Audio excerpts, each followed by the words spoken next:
Letter 31. Dearest Father, I have only terminated my last letter to take up my pen for the beginning of another, for I find relief only in writing to you from the deep affliction which has struck me to the earth. If anything can add to my mortification at the death of the Nazarene Jesus, it is that I shall have endeavored so earnestly to make you believe in him also.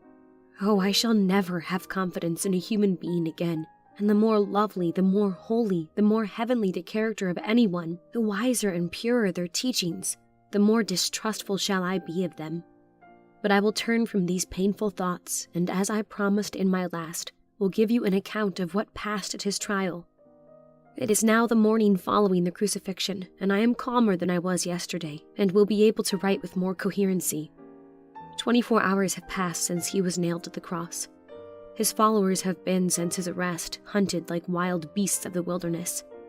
Annas has hired and filled with wine fierce Roman soldiers and sent them everywhere to seize the fugitive Nazarenes.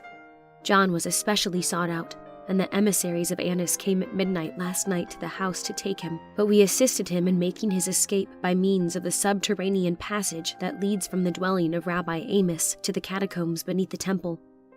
Emilius, though only recently a convert from the paganism of Rome, is firm in his faith that Jesus will rise again to life, and instead of giving up all as we do, he says that he should not be amazed to be suddenly told by the soldiers whom he left to guard his tomb that he had burst forth alive from the dead.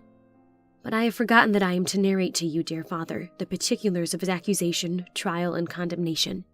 As I was not present in the praetorium, I am indebted for the further details which I shall give in part to John and in part to Rabbi Amos. As soon as the mob of Jews who had Jesus under arrest and which I saw pass the house reached the abode of Rabbi Annas, he asked them whom they had in custody, and when they answered that it was the great Nazarene prophet, he said with joy, "Bring him into the lower court that I may see him. By the rod of Aaron I would have him do some notable miracle for me." And thus speaking, the white-headed old man hastened down to the court, which, on reaching, he found thronged with the infuriated multitude. It was with difficulty he made a passage to where Jesus stood, both imprisoned and defended by a glittering lattice of Roman spears. After regarding him attentively, he said, with curiosity yet with sarcasm, "Art thou then the king of the Jews? Hast thou come to reign on the throne of David? Show me a sign from heaven, and I will acknowledge thee, O Nazarene." But Jesus stood calm and dignified, making no answer. Annas then angrily plucked him by the beard, and a messenger at the same moment arrived to say to him that Caiaphas, the high priest, demanded to have Jesus brought before him. Upon this he said in a loud voice, "Lead him to the palace. Caiaphas, my son-in-law, would see the man who would destroy the temple and rebuild it in 3 days." There now arose a dreadful shout from the priests and people, who rushing upon Jesus cried, "Crucify him!" and attempted to grasp his person as they guarded him along the streets. But in protecting him, as they had been commanded to do, the Romans wounded several of the Jews. Hereupon there was a great cry of sedition and shouts of, "Down with the Roman eagles! Down with the barbarians! Death to the Gentiles!" These cries were followed up by a fearful rush of the mass of men upon the handful of guards. They were forced back, their spears broken like straws or turned aside, and Jesus successfully wrested from their power. But in the height of the battle, Emilius appeared with a portion of the legion of which he was prefect, and instantly charging the people who fled before the breasts of his horses, rescued the prophet. "Rabbi," said Emilius to the prophet with compassionate respect, "I know thou hast power from God to disperse as chaff this rabble of friends. Speak and let them perish at thy divine command." "Nay, my son, I am come into the world for this hour," answered Jesus. "This also is a part of my mission from my Father. It becomes me to endure all things, even death." "You cannot die, my lord," said Emilius warmly. "Did I not see thee raise Lazarus from the tomb?" "To die I came into this world, but not for myself. I lay down my life, and I can take it again. These men could have no power over me except my Father did grant it to them.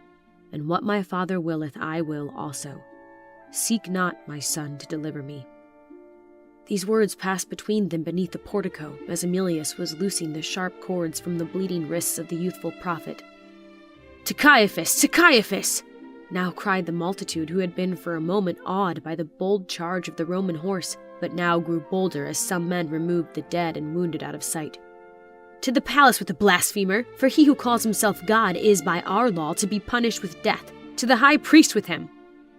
"I can rescue you, great prophet," said Emilius resolutely.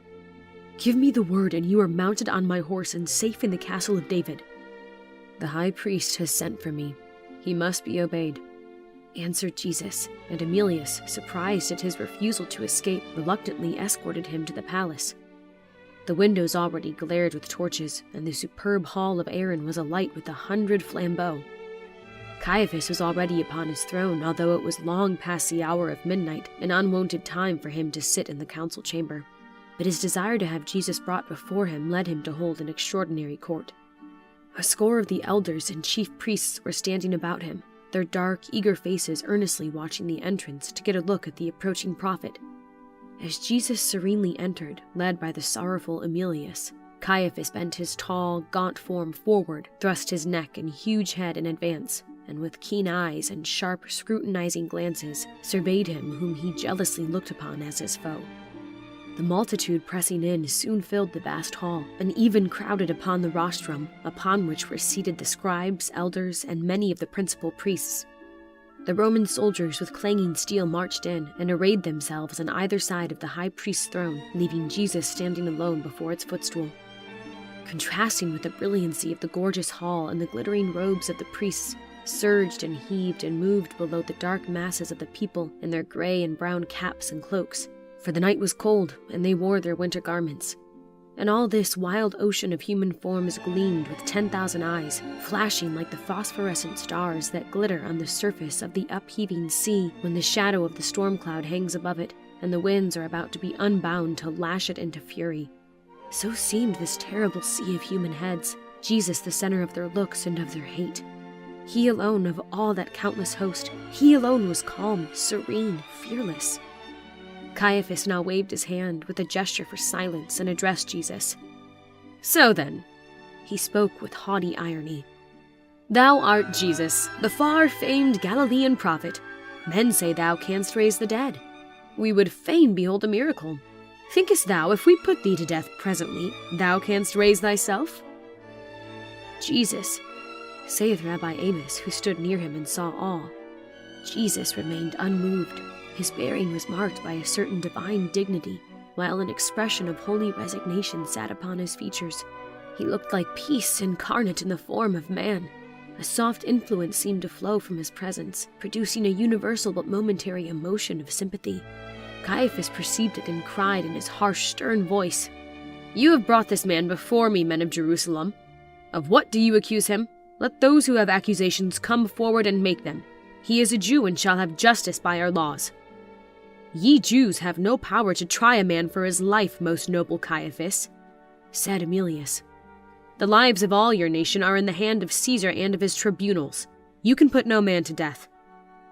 Emilius had spoken in hopes that if Jesus could be brought before Pilate, the procurator, he might be by him released, for he knew Pilate had no envy or feeling against the prophet.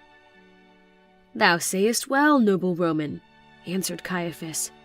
"But for the crime of blasphemy against the temple, we are permitted by Caesar to judge our people by the laws of Moses. And this man, if rumor comes nigh the truth, has been guilty of blasphemy.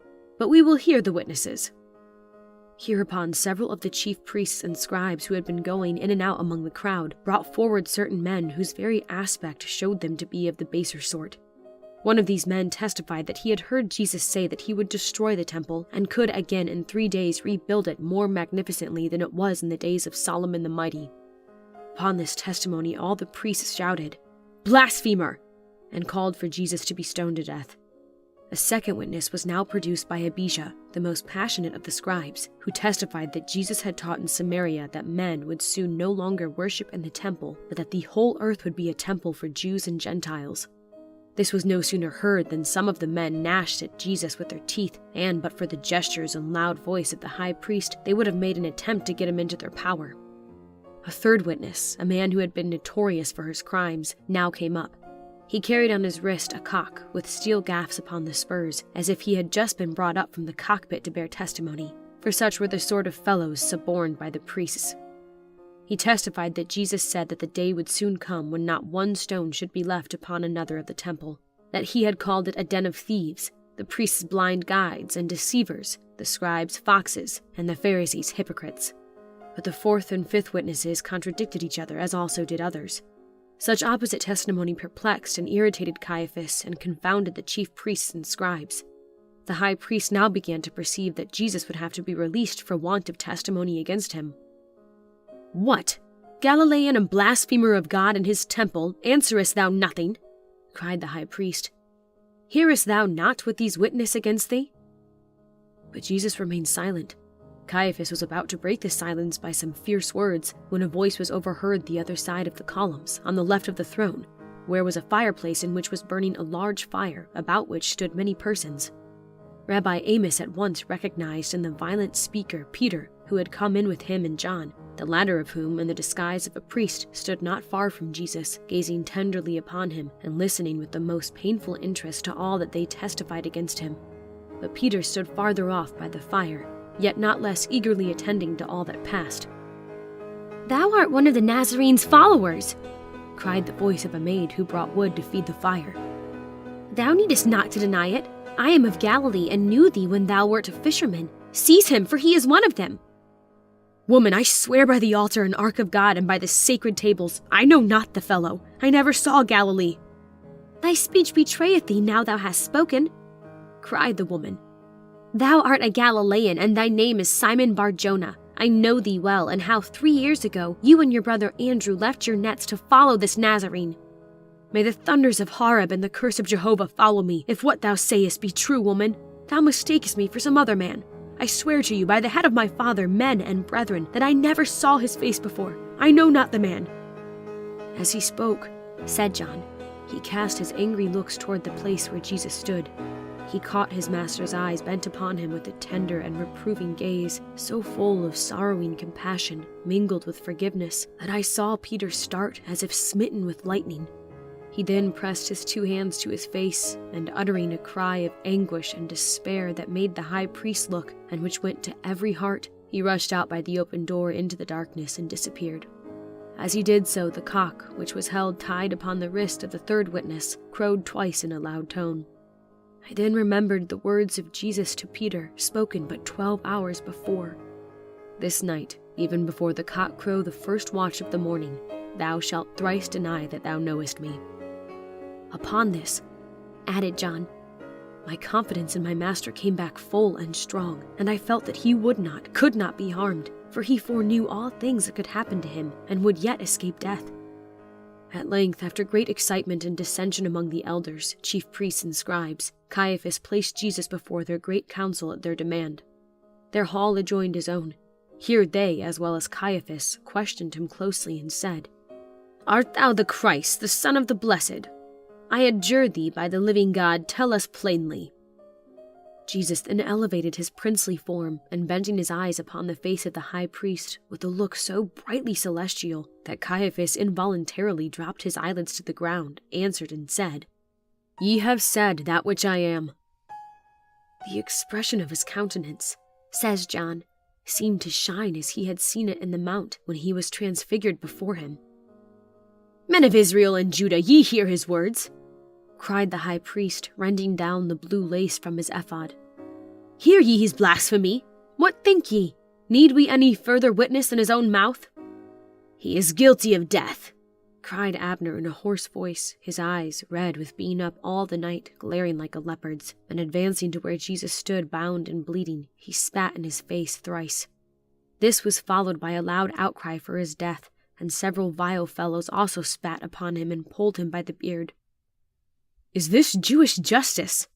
cried Emilius indignantly to Caiaphas. "Do you condemn and kill a man without witness? Stand back, for Romans are not used to see men condemned without law. Back, fellows, or your blood will flow sooner than his for which you thirst." At this determined attitude, they gave back for a moment and left Jesus standing in the midst, sad but serene. John ran to him and wiped the blood and uncleanness from his lips and cheeks and beard, and gave him water, which the woman who had recognized Peter compassionately brought in a ewer. "Master, use thy power and escape from them," whispered John. "Nay, tempt me not, beloved," he answered. "My power is not for my deliverance, but for that of the world. For you I can do mighty works, but for myself I do nothing. I came not to save my life, but to lay it down. Mine hour is at hand." "Let not a handful of Romans frighten you, men of Jerusalem," cried Abner. "There is not a legion in all the city. Here we are, masters, if we will it. To the rescue, let me hear the Lion of Judah roar in his might, and the eagle of Rome will shriek and fly away. To the rescue!" "Hold, men and brethren," cried Caiaphas, who had judgment enough to see that the first blow would be the beginning of a revolution that would bring down upon the city the Roman army quartered in Syria and end in the destruction of the nation. "Hold, madmen!" But his voice was drowned amid the roar of the human tempest. Emilius and his men were borne away on the crest of the surge and so pressed by the bodies of the Jews that they could not make use of their weapons. In the wild confusion, Jesus was carried by fierce hands to the opposite end of the council chamber, while Caiaphas strove to appease the wrath of Emilius, who insisted that the fate of Jesus should be left with Pilate the procurator. When Emilius, aided by the authority of Caiaphas, at length came where Jesus had been dragged, they found him standing blindfolded among a crowd of the basest fellows of Jerusalem, who were diverting themselves by slapping his cheeks and asking him to tell, by his divine knowledge of all things, who did it. They would also hold money before his blinded eyes and ask him to name its value or inscription, and when he still kept silence, they struck him. "We will let thee go, Nazarene," said one, "if thou wilt tell how many hairs I have in my beard." "Nay, let him divine," cried another, "what I gave for my Passover lamb in the market, and the name of the Samaritan of whom I bought it." "Out with your lambs, Kish," shouted a third fellow, thrusting himself forward. "Let me hear him prophesy. What, Galilean, silent and sullen? I will make thee speak." And he let a blow of his staff fall upon the head of Jesus, which would have struck him to the earth but for the voice of Caiaphas, which had arrested in part its force. "Men of Israel," he cried aloud, "that this pestilent Nazarene is a blasphemer we have heard with our ears, and by our law he ought to die, because he hath made himself the Son of God. But Caesar hath taken the power of life and death out of our hands. We Jews can put no man to death, but the Romans only. That he hath spoken against Caesar and is a seditionist can be proved. Let us take him before Pilate with this accusation." The speech pleased the people, and having rebound Jesus more securely, they cried all with one voice, "To Pilate, to the praetorium!" The multitude then poured out of the gates of the palace, like a foaming and chafing river which hath overflowed its banks, and with terrible cries, which we heard even in our house, took the direction towards the praetorium. It was with difficulty that Emilius could protect the prophet in safety up the hill and to the entrance of the praetorium, which he entered with his prisoner just as the sun gilded the loftiest pinnacles of the temple. In another letter, dear Father, I will continue the account of his trial, the remembrance of which, while I now write of it, almost rekindles again all my love, faith, devotion, and confidence in him. For who but a man God sustained could have borne so meekly all this pain, insult, ignominy, and shame? ADINA.